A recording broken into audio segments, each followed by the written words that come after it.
ubuhinga bwacu bwerekeye ibijanye no gukingira ibidukikije. Mu gukingira ibidukikije kwacu twavumbuye igiti cy'igitangaza kivamwa amakara kiticiwe.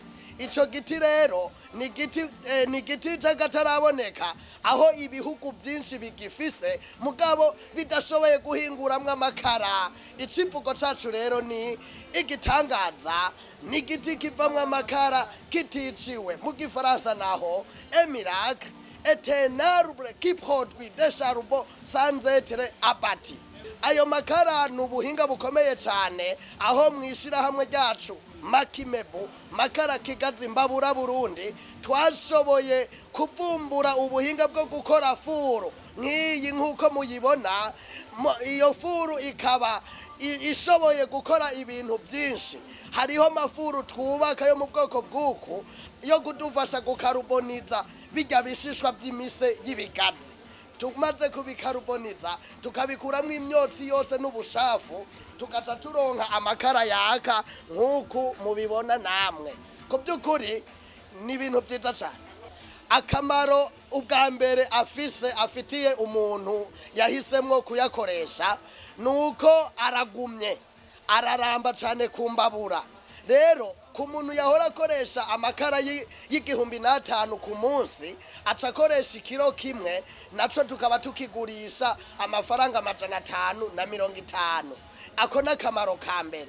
Akamaro ka kabiri afise isuku, nukuvuga nta bintu by'umuguruka kugira ngo igikoni kivumbagare. Ica gatatu, iyi mbabura iri kirakoresha ya makara bakoresha umwanya muto. Akarorero, ibiharage byahora bitekwa mu masaha 2 bitekwa hagati y'iminota 45 n'isaha. Aho ni ku muntu yahisemwo gukoresha ubu buhinga. Akandi kamaro gakomeye cyane nukuvuga ku gihugu turiko dukingira ibidukikije, turiko dushigikira wa mugambi w'igihugu witwa ewe Burundi urambaye, aho bateje ibiti ku misozi. Natwe twazanye ubuhinga bwo kwigisha abene gihugu n'abakiri bato uburyo bwo gucana dukoresheje aya makara aboneka ata giti cyo ciciwe, kugira ngo mu myaka iri imbere aho kwambura bya biti bambika imisozi kugira ngo bizoce bigenda neza, bizogume bikura bibe binini. Akamaro ko gukoresha iyi mbabura nakagakurikira. Nukuvuga iyi mbabura nabidondaguye ihisha ningoga. Uhiganwa na resho urayisiga. Nukuvuga iyi mbabura uri kurayikoresha munsi ngaho murabona akantu kari munsi k'agakono nukuvuga ako kantu niko kabika umunyota. Urashobora gutekera ahantu hose naho ba kuri stade nkuko nabikoze abantu babibonye muri forum nationale ya payeje. Nta munyota ushobora gukoroka ngo turire ibintu cyangwa upfumbagaza ahantu. Akamaro ka kabiri nukuvuga iyi mbabura irakomeye cyane. Ntihera ningoga ni guhera ku myaka 5 kuduga.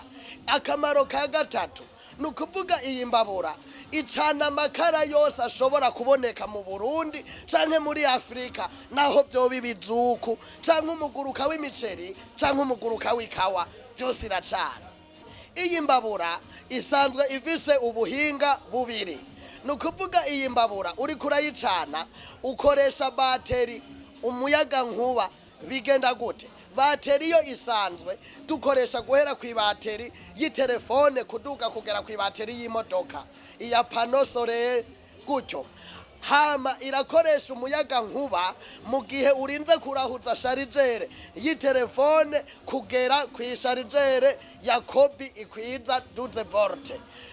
Akamo nteye abakiriya bacu canke abipfuza kuba abakiriya bacu abarundi n'abarundi kazi nuko mu Burundi havutse igitangaza c'igiti kivamwa amakara kiticiwe. Ayo makara rero iyo abakiriya bahisemwo kudushorera baba bariko barafasha igihugu c'u Burundi gukingira ibidukikije, baba bariko barashigikira umugambi ewe Burundi urambaye. Muri ico gihe rero baba bariko barashigikira na twebwe bashigikira n'imiryango yabo kuko birazimbutse. Umuntu yahora akoresha amakara y'igihumbi n'atanu gukoresha 550 harimwo inyungu cane. Umuntu yahora akoresha umwanya w'amasaha 2 mu guteka ibiharage agaca akoresha iminota 45 isaha. Murumva ko ari ibintu byiza cyane. Kubw'iyo mvo rero turasaba abakiriya yuko bodufasha bakadutelefona ku telefone 69 150 656. Iyo ni WhatsApp 71 26 27 28. Canke kubera dukorera ahantu hamwe bipanye n'uburyo bakadusanga mu Rubirizi ibarabara riduga Ibubanza ushikiriye ibigazi bya Savonoro nukuvuga n'inzu ya nyuma ihereza Rubirizi kwikaburimbi niho abapolisi bategerera imiduga.